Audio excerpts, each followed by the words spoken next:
Welcome back to Superbly Said Advanced English Vocabulary and Phrases. Yeah, we are so glad you're tuning in again. And before we jump right into things today, just a quick note that today's deep dive is actually based on a SpeakDuo lesson. Right.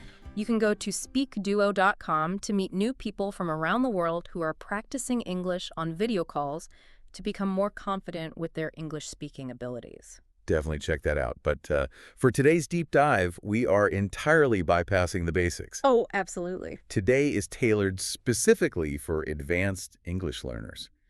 We are going to explore 7 high-level idiomatic phrases that they'll instantly elevate the way you express yourself. Right. Whether you're managing some massive crisis in a boardroom or sitting across from an examiner for your IELTS speaking test. Yeah, but, just memorizing a random list of vocabulary is practically useless, though. I mean, it never sticks. It really doesn't. You just forget it the next day. Exactly. So to make these phrases truly memorable for you, we are going to anchor them to a narrative. A story you probably know all too well, which is the life cycle of a major project. Oh, the classic project life cycle. We are talking about that initial, exciting kickoff, then the messy middle where you are desperately managing resources, the inevitable strategy pivots, and finally, those sudden, unpredictable outcomes. Because context is everything in language. Seeing how these phrases actually live and breathe within the timeline of a stressful project is going to help you internalize the underlying logic. Rather than just rotely memorizing textbook definitions, right? Exactly. So let's jump right into that initial kickoff phase. You are starting a project, you are meeting the team, and you need to describe something happening immediately from the absolute beginning. Right. The phrase from our sources is right off the bat. They use the example of visiting a new city and noticing the pace of life right off the bat. But wait, if I just mean immediately, why use a whole idiom? Why not just say immediately and save the breath? Well, because immediately it's clinically precise, almost robotic, really. Oh, interesting. It is just a static measurement of time. Right off the bat, on the other hand, carries an energetic, almost instinctual weight. Okay, I see. It implies a visceral reaction, a gut feeling or a decisive action taken at the absolute very start of an interaction before anyone even has time to overthink it. The imagery is super vivid, too. I mean, I always picture a baseball game. The pitcher throws, and the split second that wooden bat makes contact with the ball crack, the entire field erupts into actions. Yes. The runners sprint, the fielders dive. There is zero hesitation. The action is just explosive. And that explosive energy is exactly what you want to capture in a professional setting. Like, imagine you are updating your boss on a new hire. You wouldn't just say, she had good ideas immediately. Yeah, that falls completely flat. Right.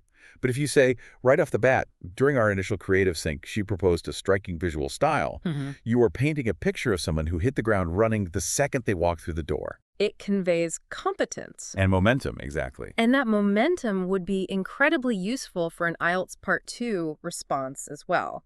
Like if you have to tell a story about a place you visited, you could say right off the bat, I noticed how friendly the locals were, which completely changed my perspective on the city. Yeah, you immediately sound like a native speaker telling a compelling, natural story, not just someone reading flashcards. So the project has started with explosive energy. The next logical step is making sure everyone is actually working well together, which brings us to the phrase, to get in sync. Right.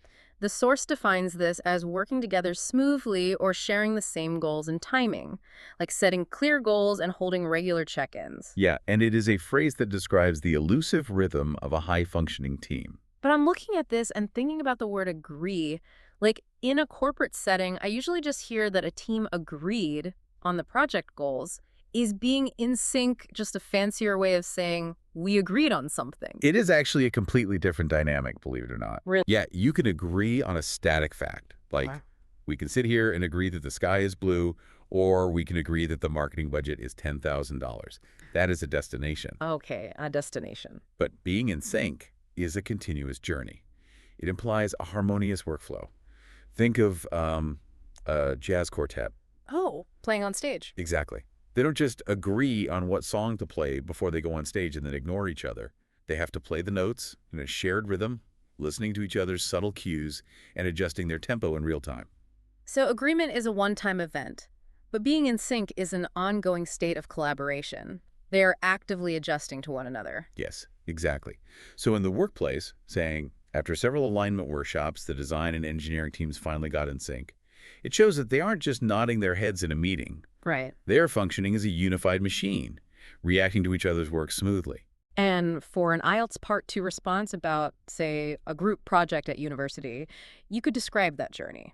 It was chaotic at first, everyone was talking over each other, but once we figured out each other's strengths, we really got in sync, and the rest of the presentation came together effortlessly. It's perfect. You are showing the examiner you understand the complexities of cooperative dynamics. Which is exactly the kind of nuance that pushes a score higher. So the kickoff is done, the team is beautifully in sync, playing like a jazz quartet.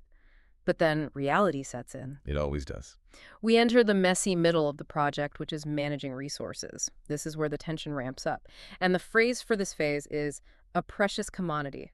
A great phrase. The source defines it as something rare and valuable that needs careful protection. Their example is quiet time in a busy family. But wait, I need to pause here. Sure. When I hear commodity, I picture people on the floor of a stock exchange yelling about trading raw materials like gold, oil, or wheat. How does a term for bulk agricultural or mining products apply to a stressed-out family or a project team? Well, that jarring contrast is precisely what makes it such a powerful rhetorical tool. How so? You are taking a word strictly reserved for raw, tradable, highly sought-after physical materials, and you are aggressively applying it to abstract concepts. Oh, I see. By calling something intangible a precious commodity, you are emphasizing its extreme scarcity. Yeah. You are signaling that this thing is in incredibly high demand in a high-stress environment, and people might actually fight over it. So it's way beyond just saying something is valuable. Like my laptop is valuable, but it's not a precious commodity. A precious commodity is something that is actively depleting and highly contested. That is the crucial nuance, exactly. If you tell your colleagues, my time is valuable, it sounds a bit passive, maybe even a little arrogant. Yeah, a bit standoffish. But if you say, with only 3 weeks left before the deadline, uninterrupted editing time has become a precious commodity, you are setting a firm boundary based on the reality of the project. You are declaring that this resource is rare, it is being consumed rapidly, and it must be fiercely guarded. I can feel the stress and the urgency in that phrasing. It works beautifully for an IELTS answer about work-life balance, too. You could say, in today's hyper-connected world, personal downtime has become a precious commodity that we have to fiercely protect. It immediately shows the examiner that you possess the sophistication to use economic metaphors to describe universal human experiences. That's a great point. But, no matter how fiercely you guard those commodities, sometimes things just run dry, the project hits a wall. Yeah. That leads us to the phrase to run out of funds, meaning to completely exhaust all available money for a project or plan. The source examples are having to pause a community garden or postponing a home renovation. Right. But let's be real. If I run out of money, I'm broke. I'm bankrupt. Why use this overly formal phrase, run out of funds? Because words carry legal and emotional weight. Bankruptcy implies a total, often permanent financial collapse of an entire company or an individual's life. It's the end of the road. Exactly. But running out of funds is highly specific to a particular project's budget envelope.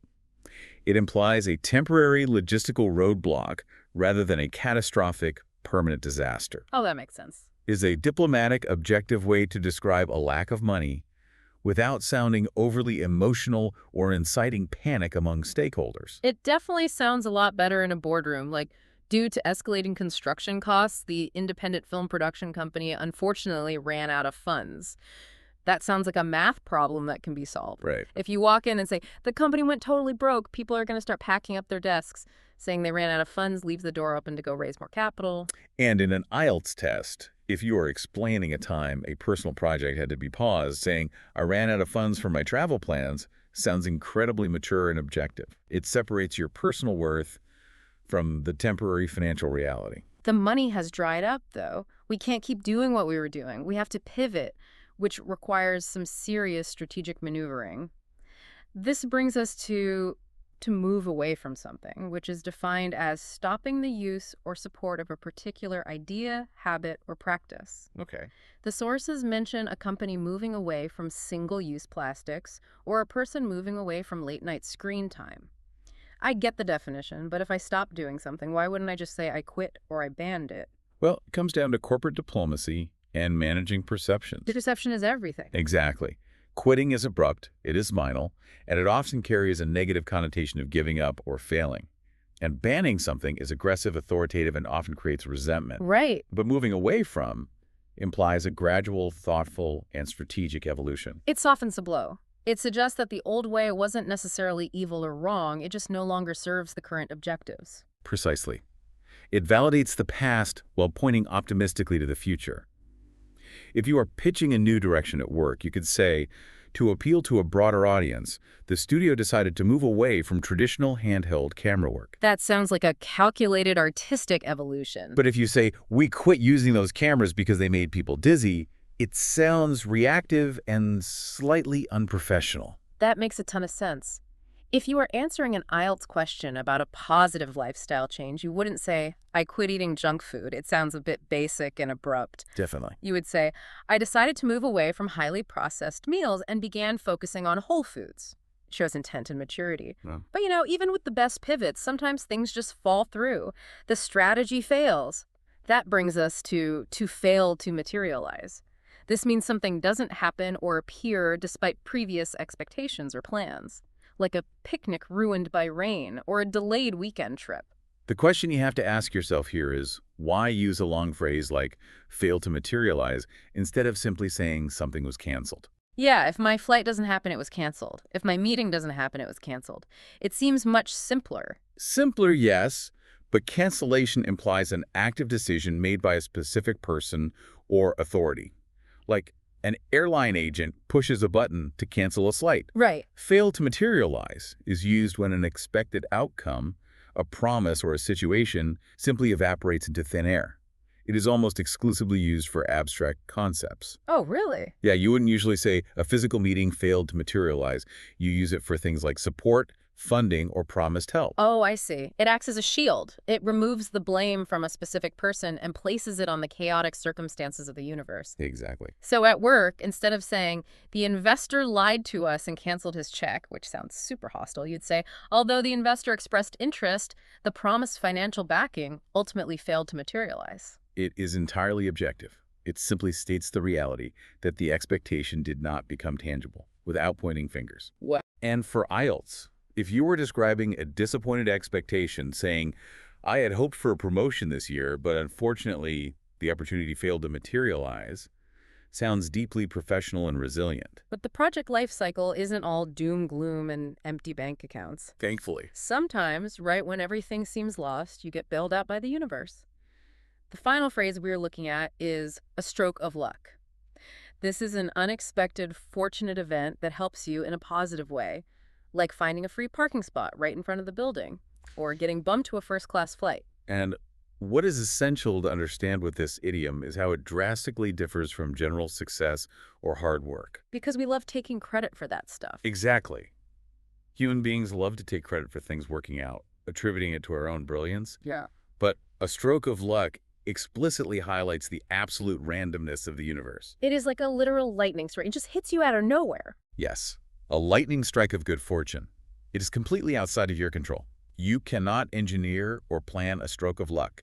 You can only be grateful when it happens. It is a wonderful way to demonstrate humility, like finding a rare first edition copy of the screenplay in a dusty thrift store was an incredible stroke of luck. You aren't bragging that you are a genius shopper. You are acknowledging the universe threw you a bone. Exactly. Examiners in the IELTS test look for idiomatic expressions that convey emotion, reflection, and nuance. Oh, for sure. So sharing an anecdote and concluding with, it was a total stroke of luck that the weather cleared up right as our outdoor event started, demonstrates a highly natural, sophisticated grasp of English phrasing. All right, we've tracked the entire emotional roller coaster of a project. We made it through. We kicked things off right off the bat. We got the team in sync. We guarded our precious commodities. We navigated running out of funds. We strategically moved away from old habits. We dealt with promises that failed to materialize. And we celebrated a random stroke of luck. A full journey. Now, it is time to put your advanced English comprehension to the test. Let's transition directly into our interactive quiz. We will go through 7 questions to lock in the nuances of everything we just covered. Question 1. Which sentence uses the idiomatic phrase to run out of funds correctly based on context? Again, that phrase is To run out of funds. The professional bank teller cashier was instructed to run out of funds from the vault during the security drill. The deeply frustrated young retail clerk aggressively managed to completely drop a white line, which, honestly, I'm not even entirely sure what that means. Due to unforeseen permitting delays and escalating construction costs, the independent film production company unfortunately ran out of funds before principal photography wrapped. Feel free to pause this deep dive here if you need to think about the answer. So the correct answer is option C. To run out of funds means to completely exhaust your available money for a specific project. Remember our discussion about how it differs from bankruptcy? It's highly specific to the budget of an endeavor, like that independent film production company running dry before wrapping their shoot. Excellent. Question 2. Select the context where the phrase, "a stroke of luck," is most appropriately used figuratively. A stroke of luck. Finding a rare first edition copy of the screenplay in a dusty provincial thrift store was an incredible stroke of luck. The professional fine art painting instructor was instructed to add a stroke of luck on the canvas during the portrait workshop. The incredibly clumsy warehouse inventory clerk accidentally managed to quickly buy some large systems. Feel free to pause the audio here if you need a second to decide. The correct answer is option A. A stroke of luck highlights a sudden, unexpected, and fortunate event that you couldn't possibly have planned for, just like stumbling upon that rare screenplay in a dusty thrift store. It is the absolute randomness that makes it a stroke of luck. Let's roll right into question 3. In which situation does someone accurately utilize the advanced phrase right off the bat, contextually? Right off the bat. The professional baseball batting coach was instructed to hit right off the bat during the afternoon practice session. Right off the bat, during our initial creative sync, she proposed a striking symmetrical visual style that defined the entire project. Option C, and this one is a bit weird. The completely terrified young wilderness traveler unexpectedly noticed an exceptionally massive, heavy tool chest. Option C, and this one is a bit weird. Go ahead and pause the deep dive here if you are mulling it over. The correct answer is option B. While the phrase obviously originates from baseball, right off the bat, is used figuratively to mean happening immediately from the very beginning, carrying an energetic, instinctual weight. Just like that new team member bringing a defining visual style to the very first meeting. Moving to question 4. Which response best demonstrates the advanced phrase, to get in sync, figuratively? To get in sync. After holding several alignment workshops, the design and engineering teams finally got in sync regarding the user interface specifications. The professional audio engineering technician was instructed to get in sync the sound channels during the studio mixing session. The incredibly clumsy warehouse inventory clerk accidentally managed to quickly catch that white balance. Take a moment to pause the audio here if you want to lock in your guess. The correct answer is option A. To get in sync is about dynamic, ongoing harmony between people or groups, much like a jazz quartet playing in time together. It's not just a one-time agreement, it is the design and engineering teams working together smoothly and continuously on those user interface specs. Question 5. How would a professional accurately use the phrase, "a precious commodity," contextually? A precious commodity. The professional commodity trading broker was instructed to trade a precious commodity on the stock exchange floor. The completely confused amateur theater group unexpectedly decided to proudly paint a clean frame. With only 3 weeks left before the International Film Festival submission deadline, uninterrupted editing time has become a precious commodity. Feel free to pause the deep dive here to think it through. The correct answer is option C. When we apply a precious commodity to abstract concepts like time or quiet, we are emphasizing extreme scarcity and high demand. In the chaotic crunch time before a film festival, that uninterrupted editing time is incredibly rare and needs fierce protection.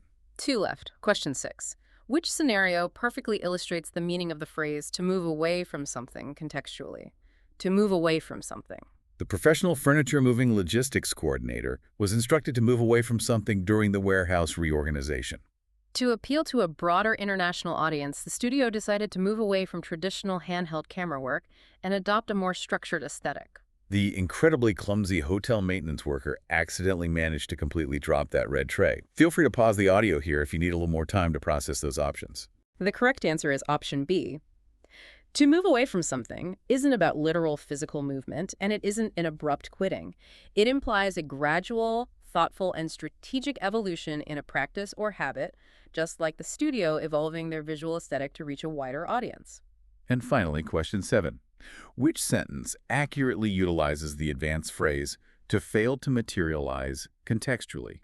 To fail to materialize. Although the foreign investor expressed strong initial interest, the promised financial backing ultimately failed to materialize. The professional manufacturing factory supervisor was instructed to fail to materialize the plastic components during the assembly test. The deeply confused young kitchen assistant accidentally managed to quickly slice a fresh piece of materialize, which I'm fairly certain materialize is not an ingredient you can slice. Feel free to pause this deep dive here one last time to make your final selection. The correct answer is option A. As we discussed, to fail to materialize means an expectation or promise simply evaporated. It is the perfect diplomatic phrasing for abstract concepts, providing a professional way to say that the promised financial backing from the investor just never appeared, removing any aggressive, direct blame. And that wraps up the interactive quiz. You know, hearing the incorrect and sometimes highly confusing distractor options really trains your ear to recognize how these idioms actually function in real, natural speech. Oh, completely. And before we wrap up entirely, I want to leave you with one final thought. Please do. We have spent this time focusing on how mastering these nuances changes how you communicate externally, like how you speak to a boss, a colleague, or an IELTS examiner. But consider how these vocabulary choices change the way you frame your own internal experiences. Oh, that is an interesting angle. You mean the words we use in our own heads? Exactly. Think about the psychological impact of the vocabulary you use internally. If you experience a setback in life, labeling it as a personal failure is heavy. It is discouraging. Right, it weighs on you. But if you mentally label that same setback as an expectation that simply failed to materialize, you instantly remove that toxic layer of self-blame. Wow, yeah. It completely shifts your psychological perspective. It turns a crushing personal failure into an objective, neutral observation of life's unpredictable detours.